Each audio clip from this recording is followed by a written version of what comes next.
Welcome back to the final segment of our program. I'm Edo Berger, professor of astronomy at Harvard University and faculty co-director of the science program at the Harvard Radcliffe Institute. We have heard some thought-provoking presentations from our speakers so far that truly live up to the creative, cross-disciplinary, and cutting-edge work that the Next in Science program strives to highlight and share.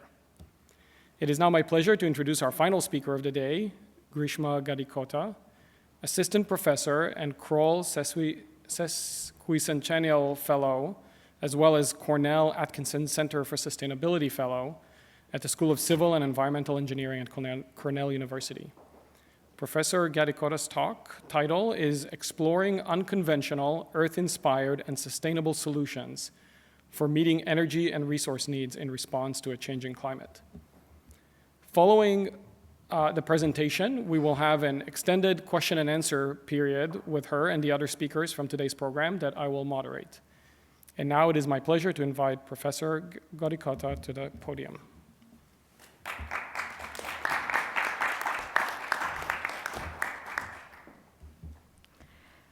Thank you, everyone. It's a pleasure to be here this afternoon. Before I get started, I just wanted to say a warm thank you to all my co-speakers because they really set up the stage for the urgency that is needed to address this challenge which is on us. So my work is largely focused on developing sustainable solutions to meet our energy and resource needs in response to a changing climate. So if you look at the past century or so, we've made step change advances in our ability to harness energy and resources. In the process of doing that, we've paid little to no attention to our emissions, and we are looking at the impacts today, as some of my co-workers have already, or some of my co-speakers have already alluded to. But as we look to the future, the way we harness our energy and resources has to be very closely linked to this increasing awareness of a changing climate.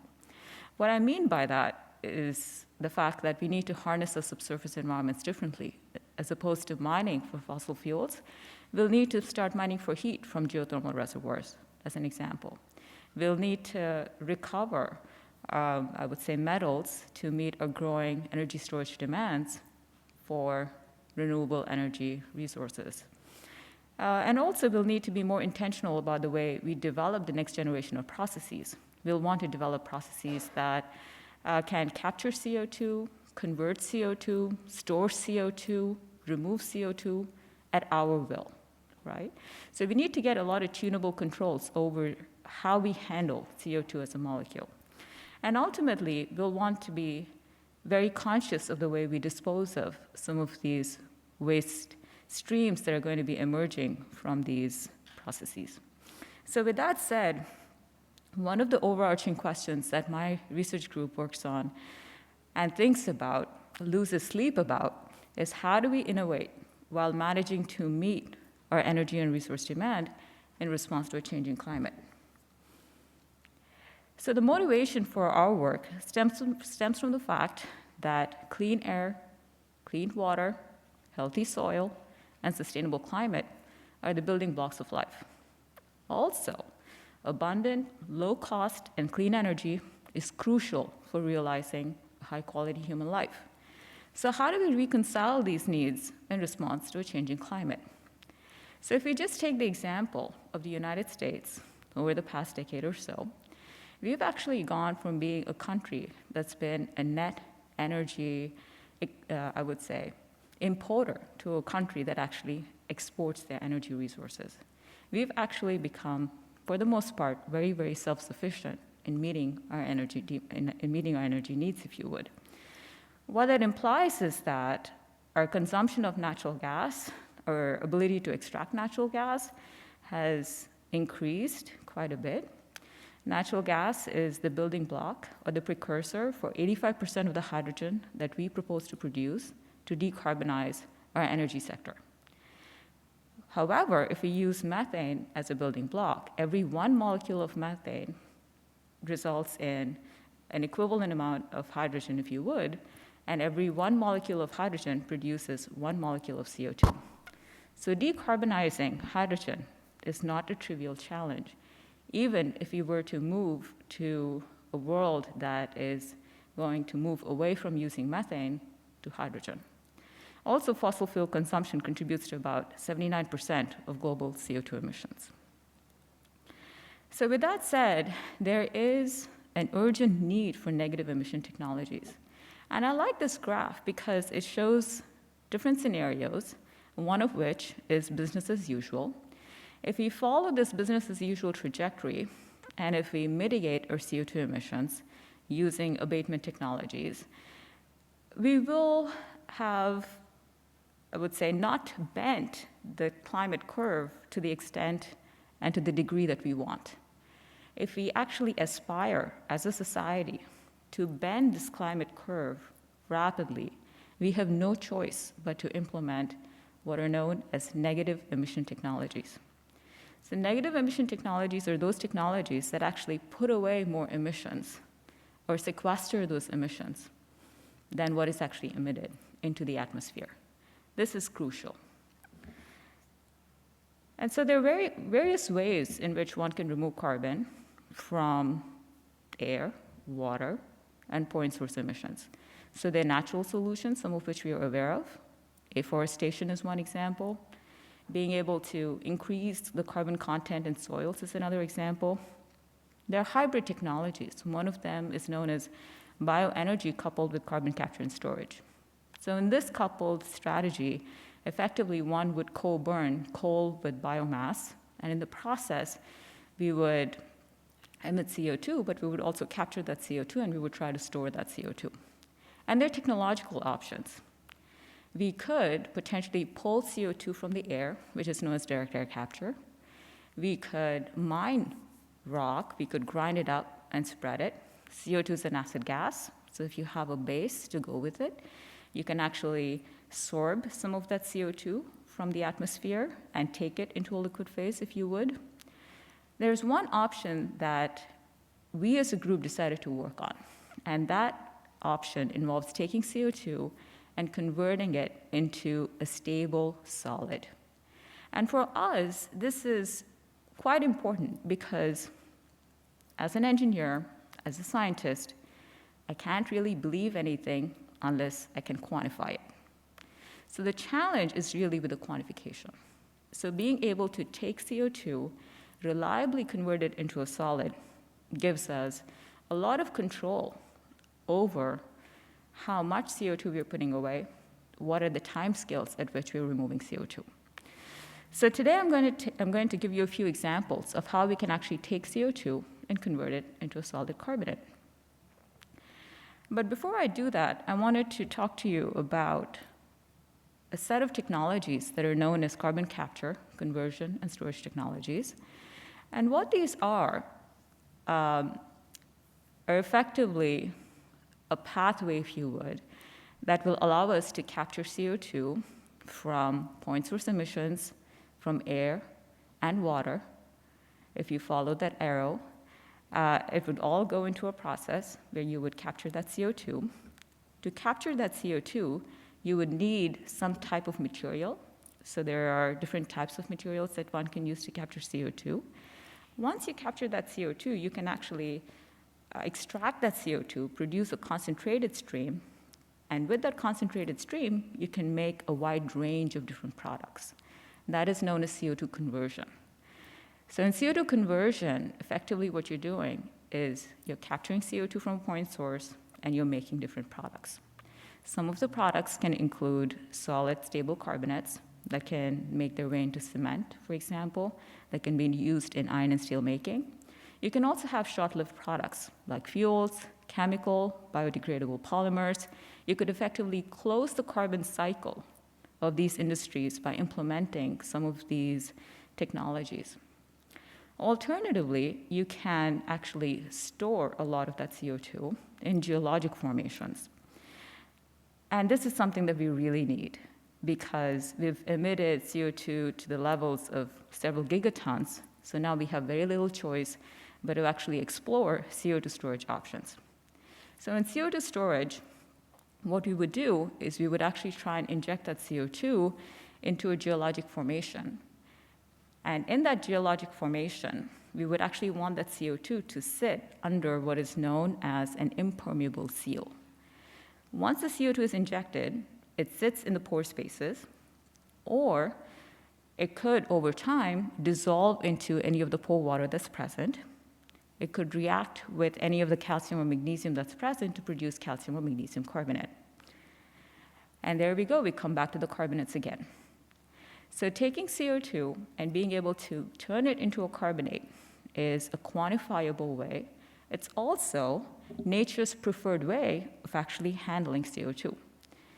It is one of the only thermodynamically downhill routes for taking the CO2 molecule and putting it into a solid product.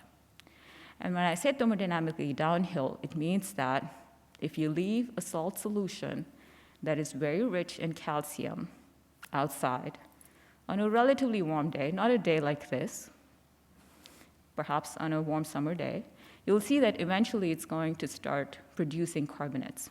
Eventually it's going to start turning into a solid. So what that implies is that nature likes this pathway. My job as an engineer is to accelerate this pathway. So let's see how we can do that. To do that, I need a source of alkalinity. What I mean by alkalinity is that my CO2 is an acid gas, and I need something that will bind the CO2. So where is this alkalinity going to come from? When I say alkaline sources, I'm typically referring to sources that are rich in calcium or magnesium. So if you look at this map that's shown here, you'll see that there are plenty of regions around the world where there's an abundance of magnesium and calcium-rich minerals. One example is in Oman. There is a mineral which is known as peridotite. It's a magnesium silicate. In fact, there are these slabs of magnesium silicates, and the water on the surfaces of these silicates is so saturated with the calcium and magnesium ions that's actually acting as a sink for CO2 from the atmosphere. Our job is to understand how these reactions are taking place and to accelerate them and turn them into large-scale engineered processes. Alternatively, here in the United States, we have mountains, if you would, of mine tailings. And mine tailings are not particularly healthy for the environment. But if we could react them with CO2, we would effectively store CO2 in some of these materials. We also have a wide range of different residues that are produced from iron and steel making, from cement making, from aluminum production, all of which can react with CO2 to produce their carbonates. So my group has been spending a lot of time thinking about how we can integrate these pathways with energy and resource conversion processes. So here's one example. So what we can do here, if you look at the top figure where we have the top green bar, effectively you could have something which is known as a solvent, and the solvent actually accelerates the capture of CO2 into the gas phase. And once we introduce the alkaline solid, you effectively capture and convert the CO2 into a solid carbonate, and you just leave the gas of interest. It could be a hydrogen, it could be a methane, whatever gas is being co-emitted with that CO2 gets concentrated in the gas phase. Alternatively, we could react pretty much any carbonaceous fuel that is of interest to us in the presence of an alkaline source, and we can produce calcium carbonate, and we can produce hydrogen. So there are different ways of coupling some of these pathways. So I'm going to give you one example of how we are implementing the approach that's at the top of that figure there. And here, what we're trying to do is to overcome the really, really slow step of CO2 solubility in water. To do that, we use sodium glycinate. So glycine is an amino acid. It's something that we as humans are quite familiar with because it is an amino acid. And so now if we turn that into a salt, it has a very high affinity for capturing CO2. Once you capture CO2 in the form of an amine, you can now have a solution that is enriched in bicarbonate-carbonate ions that reacts with the dissolved calcium, dissolved magnesium to precipitate out as calcium carbonate. And our results here are quite promising. So if you have calcium oxide, you get close to 100% conversion of the calcium oxide into calcium carbonate in about 3 hours using our approach. If you have calcium silicate, we get conversions of up to about 35 to 40%. If you have fly ash, industrial fly ash, or waste ash, if you would, we get conversions that are in the range of 50 to 60%. This is using flue gas streams that are emitted from CO2 emitting facilities, if you would. So the next stage for us is to actually try and scale up some of these technologies now that we are seeing such amazing results. So I'm going to give you one more example here, and this is related to how we can decarbonize hydrogen. And here, what we're proposing to do is to couple some of our mineralization pathways so we can produce a pure stream of hydrogen and remove the CO2 that's co-emitted in the form of calcium carbonate. And again, here we see results that are very, very appealing. We get close to 100% conversion of our calcium hydroxide, calcium silicate, or magnesium silicates, all of which are bases for capturing CO2. And here are some attractive figures of the carbonates that we are making. We can also turn wastewater into the organic components of wastewater, if you would, into carbonates and also recover hydrogen. So this is an interesting project for us because organic rich wastewater is almost everywhere. It's from algae, it's from industrial sources. So here we are showing that we can pretty much get 100% pure hydrogen while suppressing the CO2 that is actually emitted. So with that, I'd like to leave you with two thoughts. The first is that we're going through a rapid phase where the cost of renewable energy is dropping significantly and fast. So the next generation of decarbonization efforts will have to leverage cheap, low-cost, renewable energy and reduce the dependence on fossil energy resources. There is going to be some CO2 emission associated with that, but we have some of the capture and storage technologies that I just talked to you about. So with that said, in terms of forward-looking research directions, we can decarbonize. There are solutions. We'll need to think more intentionally about the sectors that we are looking to decarbonize, particularly iron and steel. Currently, the DOE targets for CO2 removal is about $100 per ton of CO2 removed. We think we are getting there. We're cautiously optimistic, and hopefully we can bring down these costs significantly over the course of the next 2 to 3 years. So with that said, I'd like to thank my research group, generous support of several funding agencies, and thank you for your time.